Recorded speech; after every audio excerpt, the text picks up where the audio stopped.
प्रभुं प्राणनाथं विभुं विश्वनाथं जगन्नाथनाथं सदानन्दभाजम्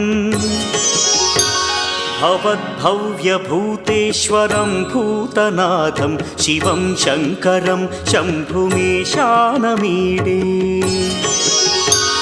गळेरुण्डमालं तनौ सर्पजालं महाकालकालं गणेशाधिपालम् जटाजूटगङ्गोत्तरं गैर्विशिष्यं शिवं शङ्करं शम्भुमीशानमीडे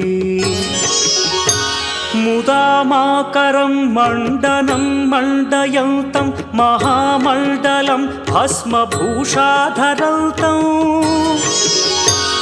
अनादिं ह्यपारं महामोहमारं शिवं